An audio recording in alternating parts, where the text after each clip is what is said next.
Hello everybody, hope we're all doing well. Welcome back to the CSGO episode. This being a very special video. Everyone buckle down, strap up, here we go. It's going to be a long one. We're going to break down 10 CSGO teams who have experienced the biggest falls over the past 3 to 4 years. So I hope you guys all enjoy. If you've ever thought of a CSGO team out there that you cheered for, that all of a sudden was off the face of the earth, no longer had a team, no longer producing results out there, I'm going to touch on 10 of those teams right now and exactly where they experienced their fall and what they achieved before that fall did happen. So I hope you guys all enjoy. Like I said before, it's going to be a very long episode. I'm going to get tired as we go on throughout it. I'm going to try and keep my energy levels high, so I hope you guys all enjoy. If I do miss a team, feel free to leave a comment down below. Super curious as always what you guys think about this, but as always, let's get into it, guys. Let's break down 10 CSGO teams who have gone through some of the biggest falls in CSGO history. And of course, Virtus Pro has to be the first on this list of teams who have gone through falls out there, once known as pretty much being the Golden Five of CSGO, one of the longest standing, if not the longest standing 5-man roster in CS history. We had Taz, Pasha, Snacks, Neo, Bialy, all with this team and actually producing stellar results throughout 2015 all the way up until, you could argue, 2017 as well. But this fall has been most recently touched upon because we always knew them as the Golden Five. They were the team that actually had signed the longest contracts in CSGO history ever since, I believe, MIBR potentially signed longer ones, and that didn't work out either. But at that point in time, a 4-year long contract, but only, well, actually none of those players reaching that 4-year mark with that team. If you guys do remember, first of all, it was Taz departing, and actually people thought he would be leaving CSGO altogether. He eventually ended up on Kingwin, who is now ranked higher than Virtus Pro, which I'm secretly like, good for you, Taz. Then Snacks as well. Of course, he went to Mouse Sports for a short amount of time for an insane amount of money. Then a Bialy was soon after to follow him. And then Neo and Pasha, the last of the pack, to leave that team. And many of you guys are well aware ever since then, Snacks and Bialy have actually returned to that roster, which no one knows where they are going. They have really no results over the past 18 months.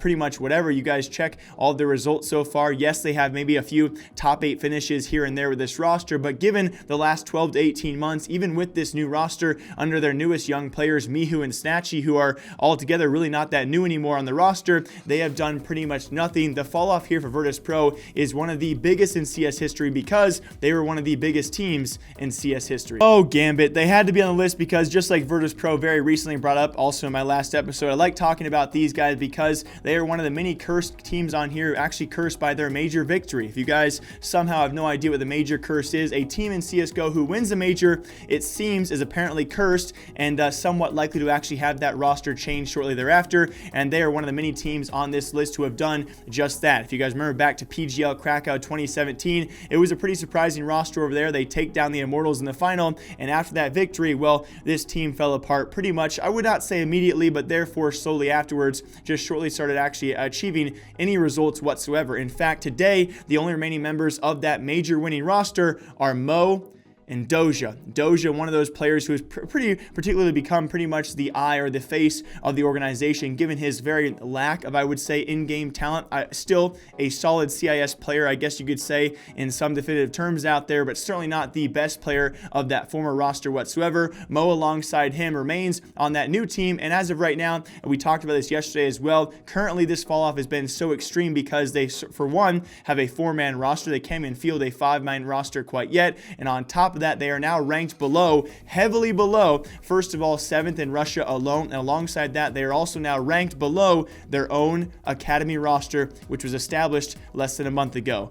This fall off has been so extreme, and no one really knows what the future of Gambit's going to be. And of any of the teams on the list, this one hurts the most, that being LDLC, notoriously known as the 3rd best French team, and they always have been, always lacking behind the likes of G2 and Envy, and now, of course, G2 and Vitality are still the teams ahead of them in this list, and they remain pretty much in most eyes out there to always be the 3rd place team from France. Now, it was actually throughout 2018, though, we saw the rise of this roster. I myself, I think a few of you guys agree with me, for a short period of time, although a very short period of time nonetheless, throughout 2018, they did become, in my eyes, the #1 best French team, and shortly thereafter, it did fall apart. Therefore, why they're on the biggest fall of this list so far of 10 teams out there throughout 2018, shortly after a victory at an event called PMU, as well as the European Pro Championship. Although it sounds pretty cool, both those events were relatively smaller events, but still 50K prize pools to the victors, which they did win both those events. And on top of that, shortly after, they were actually competing at IEM Chicago, a top 8 finish there, and even qualifying for IEM Chicago was it was a very, very stacked tournament. So the results might not be the best results there, but even qualifying for the event in itself was a pretty stellar run, added on to all the things they had done in the prior month or so. And on top of that, very lastly as well, they were actually in the running to qualify for an EPL spot. As many of you guys know, ESL Pro League, those spots are pretty rare across Europe. A lot of top hitting teams actually are in Mountain Dew League, not awaiting their spots in ESL Pro League. In LDLC, it came down to a decider match to decide between them and Furthest Pro who would be taking that Pro League spot. Ironically enough, along their run to actually qualify for IEM Chicago, they were staying a few days late for press and media in IEM Chicago, therefore had to fly back, and on the same day, going to an amazing event had actually cost them their time with an EPL spot. On the same day they flew back from IEM Chicago, they played Virtus Pro in a deciding best-of-3 matchup, and classic Virtus Pro showed up for once. It was actually the roster we just talked about, pretty much in a downfall. LDLC was certainly the favorite in that matchup. I believe it did go all the way to map 3, and Virtus Pro take that ESL Pro League spot from LDLC because ESL would not actually remake their match at a separate time. And there was where the fall did begin, and began very, very fast at a very rapid pace. They also failed to qualify even for the European minor for Katowice, and on top of that, they shortly thereafter lost Alex to Vitality and Amanek to G2, and the once #1 French team for about,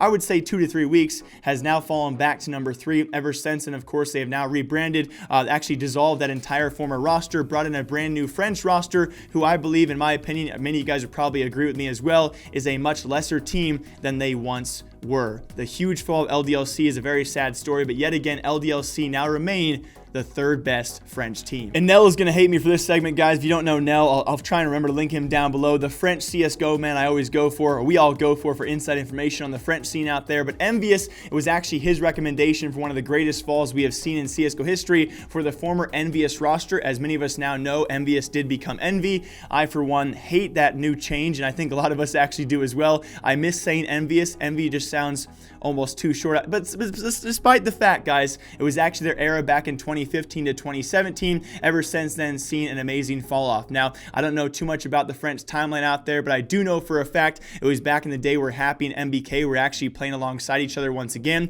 Smiths was in his prime alongside him as well. Shocks, I know, a huge surprise they were playing together. But to keep it short, it pretty much ended up being Kenny S, Apex, and MBK on the later half of that roster throughout 2017, seeing some amazing and consistent results alongside them. But ironically enough as well, with those consistent results, it was WESG. WESG would come up several times throughout this countdown or throughout this list of 10 teams as well. But they actually come away with a victory there in $800,000. And within a few days of taking home $800,000, those three players being Apex, MBK, and Kenny S, they drifted away and signed for G2 from this roster. And that day was the downfall of Envyus. Yes, they tried several rosters ever since, and I'm sure you guys very well know they have now remarked themselves and rebranded themselves as a North American organization, further condescending the line of people out there who think they have fallen ever since being a once great French organization. But I will keep it to my opinion. I don't know what you guys think. Of course, I hope Nell agrees with me. That WESG event, I think even before that event, they likely had decided to go to G2 or want to go away from the roster, but that was the ultimate downfall of that team. They cash out one last time. Those three players take home $800,000 in prize pool earnings, and what do? They turn face, they go to G2 to see other stagnant successes. So yeah, that was oh man. And although I do love this brand new Envy roster and them being a North American team and now no longer Envious but actually Envy, their newest acquirements I've already talked about in Psalm, Android, and Fugly, I think I actually have a crush on those guys. I love them. I can't wait to see them play. But what we've seen so far, they will likely never quite reach up to the fact in the history and the achievements that the old Envy roster did, and that's why this fall makes the list. Honestly, this might be one of my favorite videos of all time. I'm just now realizing all of the great moments we've had on this channel and my old channel, and all of the great things that I've actually had the chance to cover with all of you guys. This being OpTic Gaming, one of the best teams I've ever seen in the history of North American CSGO. And I say North American, if you guys are new to the CSGO scene, you would not know this. OpTic, formerly the North American roster, on screen for all of you. One of the better moves they actually ever made. Of course, still Shazam is obviously a great opera right now in NA. But back in the day, Mixwell was a rising talent. They take out Shazam, they put in Mixwell, and almost immediately they start seeing even better results on that roster. And it was just for start, it was stellar to see. They actually win, I believe it was a Northern Arena event. On top of that, they go to E-League Season 2 and they take the title over the now #1 CSGO team in history. Of course, a few changes coming their way as well, that being Astralis. They take E-League Season 2 and they actually go to ECS a few weeks later as well. They play second to that same Astralis, and it was one of the best 3-month periods that North America has ever seen with a roster. And then we had a total breakdown, a total hectic dismay that I still to this day have no idea, and I think a lot of us will never know what exactly happened to that roster, because it was an absolute shamble of roster changes. It was actually first announced that Stanislaw will be leaving that team. Then they backtracked that and they said that Daps would be leaving. So Daps actually then leaves, and then Stanislaw says, hey, I'm going to leave for Liquid instead. All of a sudden they're out of an IGL on that roster, and then shortly thereafter the entire roster seemingly is just dismantled, and it never became what again it was. It actually eventually transitioned into an European team, and over the past year, I can say this quite honestly, we have seen this OpTic European roster do literally, okay, I don't want to, okay, that's a bit of a brave statement there. They have done next to nothing with their former roster. Now, of course, OpTic has made changes, but OpTic North America team from 2016, biggest fall off I've seen in North America besides another team on this countdown. And of course, we got to talk about the fabled Brazilian organization, that being Immortals, no longer a CSGO roster under their name, at least for the time being. Although technically, I guess you could say with MIBR and Noah Winston over there. But either way, guys, definitely a fabled team out there. You want a TLDR of this team in their short period of time in CSGO?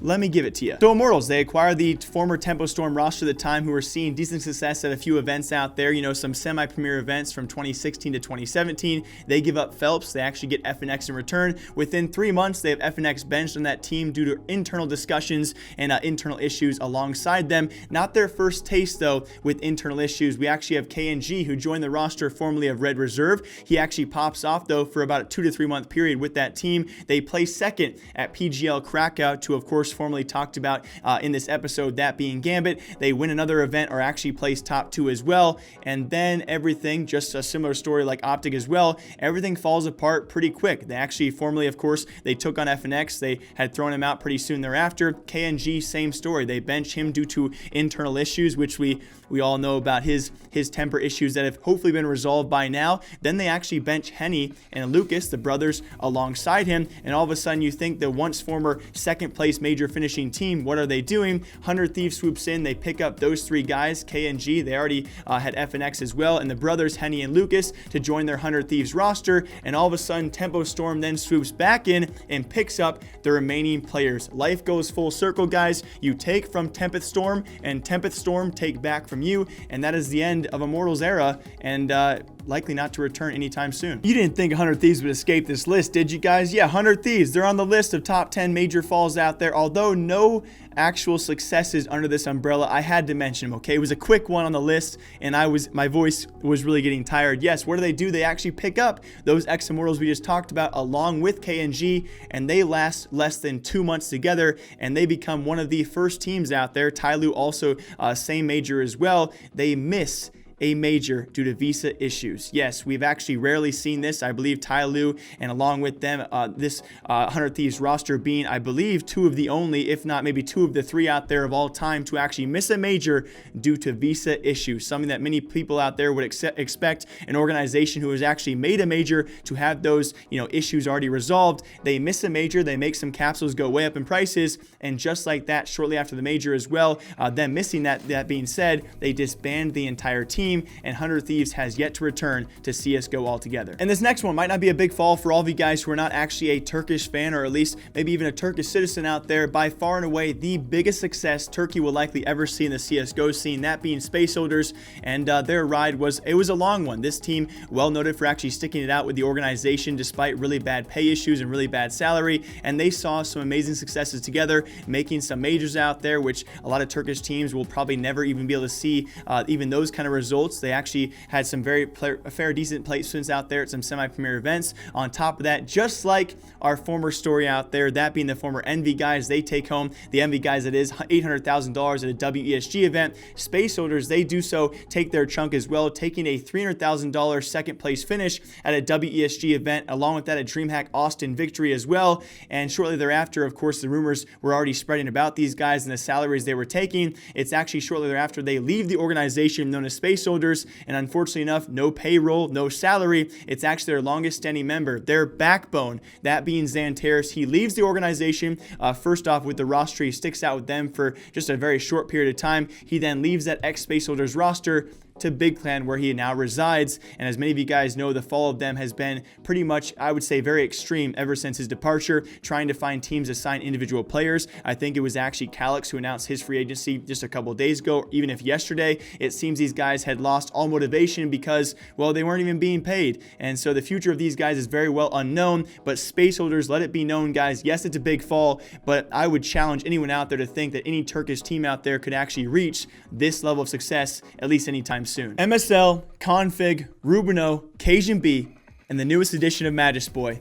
What rings a bell when I say that name? And it better be the North roster, because it certainly wasn't their former roster before they actually joined North, that actually being Dignitas. Yes, they had a CSGO team. If you guys did not know about Dignitas, they have actually left currently the CSGO team, soon to return. I highly doubt it. And that was actually the former roster at one point in time throughout 2016 that they had acquired and actually seen some decent success. And if you read out those names again, you realize, besides maybe Rubino, who still has seen some decent success. I think he's on a Norwegian mixed team as well, but those other players, right? Cajun now on Cloud9, MSL as well, finding his way on some teams. He's been bounced around from team to team as well. Config, OpTic's best member right now, arguably, and Magisboy, one of the most successful CSGO players of all time with Astralis. It really does make you wonder, with this roster, had they stayed on Dignitas and had Dignitas not sold them to North, where would they be? And it was most importantly actually an epicenter victory for this roster that really got them on the map, got them noticed. A few other top 8 finishes at premier events as well, and soon after, Dignitas had simply sold them off to North, or so we presume so, for their buyout amounts, whatever it was at the time. And with that money, Dignitas try and pick up the ex-FaZe Clan guys, J-Keem and Michaelele. It works out miserably. They kind of take the other role out there that many teams have so far. They try and rebrand to a North American team. That also fails. And I got to go back to it once again. When you think about the team they once had, yes, you guys might want to throw a few names out there. MSL, I still think a great IGL for the game, but MSL, Rubino, Config, Magisboy, Cajun, you imagine where this roster would be if they had somehow stuck together. Obviously, those players could have bounced wherever they wanted to, but if Dignitas had stuck it out with that roster, what could they have been? But they sell them off and they fall out of CSGO entirely. I'm preparing for this one. This one's the best one on the list, and my throat's already dry, but this one's crazy. Cloud9, oh, Cloud9. The team that has seen more roster changes than many teams out there in CSGO in their last year or so, even could say a year and a half. But also a team out there who won the single best major in CSGO history, that being the only North American winner as well. Cloud9 taking over FaZe Clan E-League Boston Major.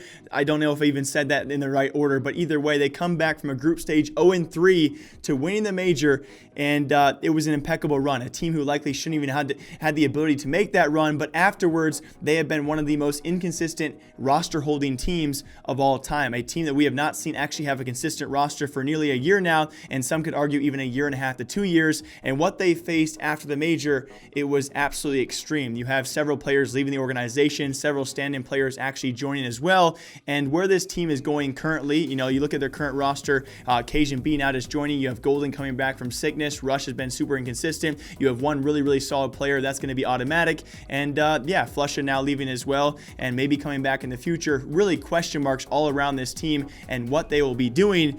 But you look at what they faced after the major, and there's no question as to why they fell off after a major victory. But I want you to imagine for just a second, let's try and actually think outside the box for a minute, okay?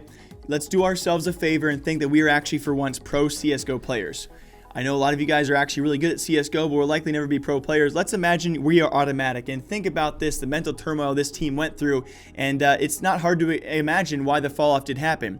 Post-major, you lose so many players. First off, you start with Stewie. Stewie wants to go play with Brazilian players, and you yourself automatic, you say, you know what? Go ahead and do it. That's fine. One brother, one stab in the chest. I can take that. That's fine. Skadoodle then announces, hey, I think I'm going to retire, and so you think he's off the roster for a short period of time. Okay, Skadoodle is now gone. That's 2 stabs to the chest. Okay, I can deal with that. Then Shroud says, I'm actually retiring. He takes it back and says, I was joking. A few days later, he says, okay, I'm actually retiring. Boom, boom, boom. Within a few months, that's 3 stabs to the chest. Automatic thinking, what am I still doing here? Somewhere in there, you throw in the fact that Tarek is also leaving. Boom, boom, boom, boom, boom, boom, boom. You're being stabbed all over the place. You're bloody. You're slipping everywhere. Your hands can't even stay straight. You can't even aim on the mouse. Then Skadoodle, don't worry, guys. He comes back, then actually announces, okay, I'm actually retiring this time. So he's actually off the roster for good. On top of that, nothing. His contract now ends. He is actually off the roster permanently. You have FNS standing in. You also have Sticko standing in as well. On top of that, you have Golden joining, but then he has health issues, and now he's off the roster on top of that. So then you think, what the heck is Cloud9 doing? And they've done these same things over the past 12 months. Nearly 10 roster moves. You also have Flusha coming in. He is now gone. Zelsis, the same story for him. And you wonder why Cloud9 has fallen, and it makes a bunch of sense. For the first time, we actually have hope for a consistent roster for Cloud9 for the upcoming major. And yeah, it was one of the most heartbreaking changes I think we've seen over the past 12 months, that being Cloud9 on top of the world and falling off to now not even barely a top 10 North American team. In terms of rankings, they have fallen off completely. Can they turn it around? I have no idea, but there's no question in my mind why this team fell off. I think I legit just went crazy that last segment. As always, guys, hope you all enjoyed. Thank you all for watching. If you guys watched the entire episode, comment down below cheese or something. Thank you for watching the entire video. I put a lot of time and effort into this video, a lot of voice as well, but it was super, super fun. I mean, I've not had a video like this in quite some time, but breaking down all of these teams has been just a real joy, kind of reminiscing on all these teams have actually gone through falls so far. Yeah, so thank you guys all for watching. I really hope you guys did enjoy a next episode like this. If you guys are curious and you guys are still watching, I'll give you a hint. The next episode like this I will do is 10 teams who have left CSGO entirely. So if you want to help me out, comment teams down below. I already have my list, I do believe, but always curious what you guys think and what teams you want me to cover in the future. As always, thank you all for watching very much, guys. My name is Jake. I'll see you back here tomorrow with more CSGO news. And until next time, take care.